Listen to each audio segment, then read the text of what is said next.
Hola, ¿qué tal? Te saluda el profesor Miguel Palma. A continuación, vamos a resolver un ejercicio en donde vamos a calcular la energía potencial relativa. Un carburador de 230 gramos se mantiene a 300 milímetros sobre un banco de trabajo que está a 1 metro del suelo. Calcule la energía potencial con respecto a, inciso A, la parte superior del banco, inciso B, respecto al piso. El primer paso que tienes que realizar es recabar toda la información que aparezca aquí en este enunciado que te permita encontrar la respuesta. Tenemos aquí que la masa del carburador es de 230 gramos.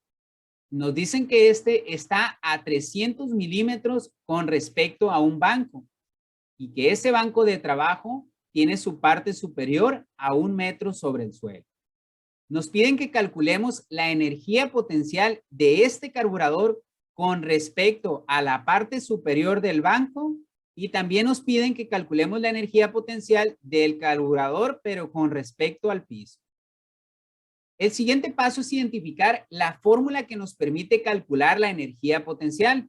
Recuerda que esa energía es dependiente de la masa que posea el objeto como de la altura a la que éste se encuentre y a su misma vez a la aceleración a la que se esté sometiendo este objeto.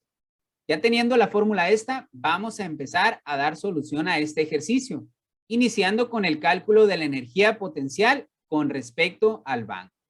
De modo que vamos a ignorar la altura que existe del piso a la parte superior del banco. Solamente nos vamos a concentrar en la altura que existe entre el carburador y la parte superior del banco. Dicho esto, si seguimos esta fórmula, tendríamos que multiplicar el valor de la masa que posea el objeto que estamos analizando, que en este caso es un carburador. Pero como aquí se indica que esa masa tiene que estar en kilogramos para poder que las unidades nos queden en joules, tendríamos que convertir estos gramos a kilogramos. Puedes utilizar cualquier técnica. Yo voy a utilizar la técnica de los paréntesis y fracciones. En esta técnica se indica que el valor que tú deseas convertir lo tienes que multiplicar por una fracción en donde indiques la equivalencia entre las unidades que vas a convertir. Quiere decir que yo tengo que escribir una fracción en donde indique cuántos kilogramos son un gramo o cuántos gramos son un kilogramo. Como yo sé que un kilogramo es equivalente a 1000 gramos, pues esta será la fracción con la cual voy a multiplicar este dato. Para mayor facilidad, yo te sugiero que transfieras este dato que tienes aquí a una segunda fracción, simplemente dividiéndolo entre 1. Con esto, simplemente multiplicas los numeradores y luego los denominadores, como en cualquier otra multiplicación de fracciones. Al multiplicar 230 por 1, sabemos que nos da el mismo resultado. Y como aquí también teníamos que multiplicar gramos por kilogramos, todavía no voy a realizar la eliminación, solamente voy a representar esa multiplicación. Luego, si multiplico 1 por 1000 gramos, pues sabemos que me va a dar el mismo resultado. Ahora vamos a hacer tanto la división numérica como de las unidades, 230 entre 1000. Y con respecto a las unidades, como tenemos gramos, tanto multiplicando como dividiendo, se pueden eliminar. Y es así como hemos convertido 230 gramos a kilogramos. Ya teniendo la masa de este carburador en kilogramos, vamos a regresar a la fórmula principal. De modo que tendríamos que multiplicar los 0.23 kilogramos por el valor de la aceleración de la gravedad. Cabe mencionar que este es un valor constante y siempre lo vas a considerar así cuando estemos hablando de objetos que se encuentren aquí en la Tierra. Regresando a la fórmula, tendríamos que sustituir ahora el valor de la altura a la que se encuentre este objeto. Como estamos analizando el inciso A, en donde solo vamos a considerar la altura que existe del banco al carburador, tendríamos que considerar estos 300 milímetros. Pero aquí te digo que esta altura tiene que estar en metros. Así que nuevamente tendrías que convertir unidades. Ahora te tocará convertir de milímetros a metros. Yo voy a utilizar la técnica de los paréntesis y fracciones. Es muy importante que notes que los milímetros de la primera fracción están de forma opuesta a los milímetros de la segunda fracción, lo cual nos permite que se eliminen y solamente me queden en metros. Ya teniendo esa altura en metros, ahora sí la voy a utilizar para sustituirla en la fórmula que me permite calcular la energía potencial.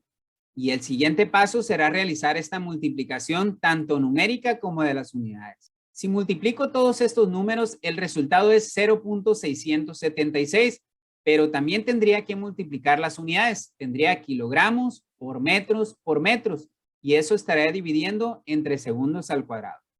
Como aquí se indica que las unidades para la energía potencial te tienen que quedar en joules, y no fue así este caso, tienes que recordar que los newtons son equivalentes a kilogramos por metros sobre segundos al cuadrado. De modo que esta partecita de estas unidades que nos resultaron aquí son equivalentes a newtons, por lo que tendríamos que esto es equivalente a newton por metro.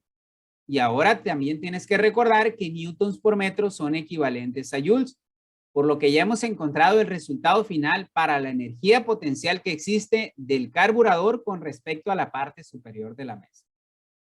Ahora vamos a resolver el inciso B, en donde nos piden que calculemos la energía potencial del carburador, pero ahora con respecto al piso. De modo que ahora sí vamos a considerar esta altura de 1 metro.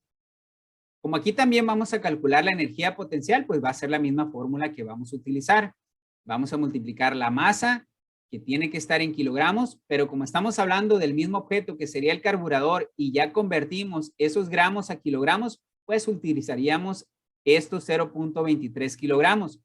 Luego vamos a sustituir el valor de la aceleración de la gravedad, que ya quedamos que aquí en la Tierra siempre va a ser este valor. Finalmente vamos a sustituir el valor de la altura, pero como estamos hablando que es del carburador con respecto al piso, tendríamos que considerar la suma de 1 metro más 0.3, lo cual sabemos que nos daría como resultado 1.3 metros, y eso es lo que vamos a sustituir aquí en la fórmula. Al igual como lo hicimos aquí, el paso final será multiplicar tanto los números como las unidades, y tú ya sabes cómo es que aquí te resultan los joules. A manera de conclusión, cada vez que tú quieras calcular la energía potencial relativa de un objeto, tienes que considerar las alturas que correspondan a la energía potencial que tú deseas calcular. Como en este caso, en el inciso A nos pedían calcular la energía potencial del carburador con respecto a la mesa, solo consideramos los 0.3 metros. Y como en el inciso B nos pedían calcular la energía potencial desde el piso hasta el carburador, consideramos toda esa altura. Agradeciendo por tu atención, me despido de ti deseando verte en el próximo video que estaré preparando para ti. No olvides suscribirte y que sigas pasando un excelente día.